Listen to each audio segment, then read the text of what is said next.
So this is an event about DIY, and in the next 10 minutes, I'm going to give you my DIY guide on how you can be a campaigner. It's not going to help you put up shelves at home, but I hope that it might help some of you stir things up a little bit. So today is an incredibly exciting time for UK politics. I don't mean the grey suits in Westminster or the same voices that we hear over and over again on the Today programme. I mean the mums campaigning to save their housing estates in London, the 16-year-olds on the streets of Glasgow voting for the first time, and the tech-savvy organisers bringing communities together right here in Birmingham. People are realising that you don't have to wait for your turn to vote, and you don't have to wait for politicians to act on your behalf. We have the power to get out there and change things for ourselves. People are setting the agenda and winning on the change that they want to see. And it's happening because people's passions are being turbocharged by the internet. I see it every day in my role at change.org. People come to our site and they start a petition on an issue that they care about. And they find a community of people who want to support them. Since we've started, 16 million people around the world have started or signed a winning petition. And I think at a time when we feel sometimes that our voice doesn't count or that we can't change anything, 16 million people winning the change that they want to see, it matters and it's important. So today, I want to give you the secrets of those campaigns. What was it that got those 16 million people victory? How can you use the web to win? So like all good formula, there are three things that you need. You need a story, you need a community, and you also need the little big thing, which we'll come back to. Let's start with the story. I want to tell you about a young boy called Josh and his journey home. This is Josh with his dad, Phil. Josh is just 13 years old and he has a beautiful smile and he loves going for walks with his family. He also has very serious autism, and it's a kind of autism that means that he has a tendency to hurt himself and self-harm. So he needs specialist care 24 hours a day. And 2 years ago, he was moved to a care unit right here in Birmingham to get that care. That's 500 miles away from his family who live in Cornwall. So his dad's had to travel 5 hours every weekend just to see him.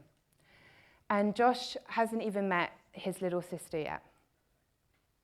Now, the NHS in Cornwall said, well, we're really sorry, but we just don't have the services for you here. Phil couldn't take that. He wanted to bring his family back together. So he went online and he just started a petition. He told his story and he shared it. In one day, 10,000 people signed Phil's petition. Suddenly, the media were picking up the phone. They wanted to speak to him. And he also got a phone call from the local NHS in Cornwall. And it turned out the CEO had seen the petition and the interest, and he would like to meet him. So Phil said, great, like, when can I meet you? I've been wanting to meet you, for 2 years now. Oh, no, the CEO would like to meet you at your convenience, Phil. The power's in your hands now. So everything changed for Phil just in a couple of days. It's 4 months since Phil started his petition. He now has 200,000 signers, and the local NHS in Cornwall have agreed to fund care for Josh back home. So Josh is on his way home. The power of Phil's petition was that he didn't just talk about politics or NHS bureaucracy. He simply told his story, which was about a dad who wanted to care for his son. And each and every one of us can relate to that. And it's really easy to forget in this world of kind of 24-hour news when we have never-ending information thrown at us and political sound bites. Always remember the power of your story. People will relate to it, and that is what will inspire them to act.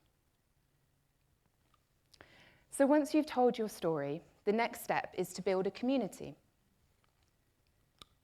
You might recognise in this photo Caroline Criado Perez.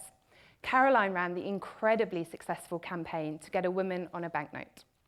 And the reason her campaign was successful was because she knew how to use her community.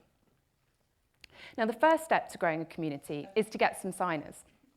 And there's a few ways to do that, but it starts quite simply by email. Email your petition to everyone you know and ask them to email it to everyone they know. It sounds incredibly basic, but actually quite a lot of people forget to do this. Now, if you're like me, your first signer is probably your mum. But once you've got your first signer, you're away. And the reason email is really important over things like Twitter is that if you think about it, a tweet will only be in your timeline for a very short moment. An email is more personal, it's more direct, and more people take action through email. So social movements, they aren't actually built on social websites like Twitter or Facebook. They're actually powered through email. And once you've got your first signers, and it honestly doesn't matter if it's 10 people, 110 people, or 10,000 people, that's your community. Every single one of those people is someone who's putting their hand in the air and saying, I support you and I want to help. So respect that. Let them help you. Tell them what it is that you need them to do. Caroline did this. She emailed everyone who'd signed her petition. And it actually wasn't the biggest petition on change.org at the time, but she really mobilized those people well. She asked them to turn up outside the Bank of England on a hot Friday morning, dressed in fancy dress. And over 30 strangers who didn't know each other came dressed as Boudicca and Emily Pankhurst. I was stood outside the Bank of England with her, and I didn't really think many people would turn up, let alone dress up. And you just saw people crossing the road in these crazy outfits, on their own, making that journey down to the Bank of England. And they marched up and down outside the Bank of England until you could see in every single window the bankers that worked there peering out with their iPhones taking photographs. And Caroline, with no money and no budget, she'd got her campaign notice because you knew that every banker in that office was going to be talking about what was going on outside their office at lunchtime. They were going to be talking about Caroline's campaign. So she'd got noticed. Someone else that signed her petition was an equality lawyer. And she said to Caroline, I think you have a case here. You could make a claim against the Bank of England. So they put together a legal case. Then they needed to fund that. And so Caroline emailed her community again. And in 1 week, they raised £13,000, enough to fund the legal change. So Caroline had gone from Caroline on her own and a petition to Caroline, a petition, a lawyer, £13,000 in the bank, and this rowdy crowd that wouldn't take no for an answer. And everything changed. The Bank of England agreed to her claim. And in a few years' time, you're going to have Jane Austen on a banknote because of Caroline. So don't underestimate the people that have signed your petition. Talk to them, email them, tell them what you need them to do. Every single one of them wants to help you. And if you use them properly, that is how you will turn your petition into a community and then into a movement. Now, I said at the beginning there was a third thing that you needed. And this is the thing that if you get a petition emailed to you, and I might email you a few petitions, you might have some emails from me, it's probably the thing that if it's there, it makes you click quickly and sign it. But if it's missing, and you won't even realize that it's missing, it's probably the thing that makes you think, you know what, I've signed lots of these things, I'm quite busy, I'm going to skip this one. It's to do with what the petition asks for. Successful petitions always ask for something really small. We call it the little big thing. So if you think back to Phil's petition, of course, he just asked for his son Josh to come home.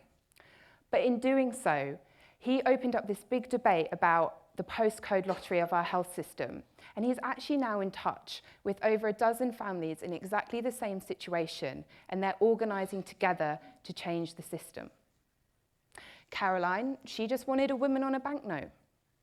And in doing so, there was this big debate in the media about how we recognise women in history. And one of the people that signed Caroline's campaign this year went on to start her own petition to get mothers recognised on marriage certificates. So the small things matter. Focus on the small, little things, and then multiply it. Each victory adds to this bigger picture of change. Because winning a petition, winning a campaign, it is number one, the most powerful thing you can do to inspire activism. That feeling of winning is addictive. People want to win more and more. So when you start your campaign, don't get lost in this big thing that you want to change. Break it down, small steps at a time. That is how you inspire and fuel your movement. Small victories adding up. And that's it. It's very simple. 3 things to change the world.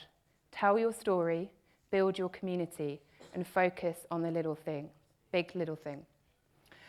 And for many people across the UK, they're realising now that they don't have to wait for the elections.